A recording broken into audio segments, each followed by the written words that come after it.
মানুষ আমাদের জিজ্ঞেস করে ভোট দিব করে, ভালো মানুষের ভোট দিয়ে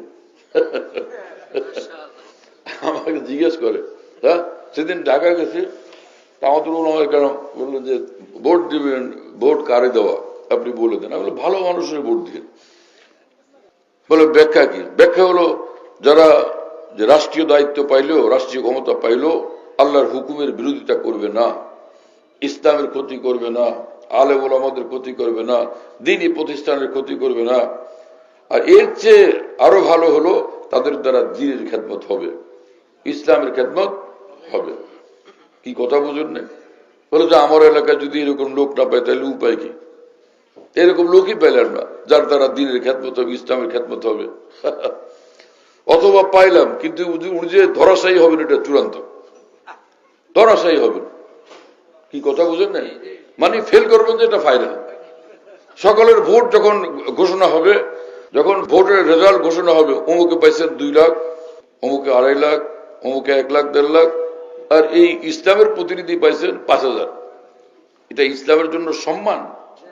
কোন জন্য ইসলামের জন্য এবং ইসলাম ওলার জন্য সম্মানের বিষয় না। এক তো সমগ্র দুনিয়া ইসলামের বদনাম হবে, ইসলাম পন্থীদের বদনামি হবে আন্তর্জাতিক পৃথিবীতে। নম্বর 2, আরেকটা বিষয় হলো যে এই লোক যখন ফেলই করবে তো ভোট দিতে হয় যাতে সে আমাদের আদর্শের প্রতিনিধিত্ব সে করতে পারে। গিয়া সে আদর্শের প্রতিনিধিত্ব করতে পারবে না, এটা চূড়ান্ত। তাহলে তার ভোট দেওয়ার কি অর্থ আছে? কোনো লাভ নাই, কোনো ফায়দা নেই। কি কথা বুঝেন? কোনোই অর্থ নাই, কোনোই ফায়দা নেই। কেন সেই লোকটাকে ভোট দেওয়া হবে? সে তো প্রতিনিধিত্ব করতে পারবে না, এটা তো ফাইনাল, এটা তো চূড়ান্ত। কি কথা বুঝেন নাই? যোগ্য ব্যক্তিকে ভোট দেওয়া চাই। সে যোগ্য হলো কোন জায়গায়? আল্লাহ তাআলা আমাদেরকে হেফাজত করেন, যার যার বুঝ। এখন অন্য কেউ যদি আপনার এলাকায় দাঁড়ায় কিন্তু সে তো ইসলামপন্থী না, তো তখন কি করা? এতটুকু দেখা চাই যে সেই লোকটার দ্বারা যে দেশের সেবা হবে এবং মানুষের খেদমত হবে এবং তার দ্বারা ক্ষতি হবে না, জুলুম অত্যাচার করবে না মানুষের উপরে।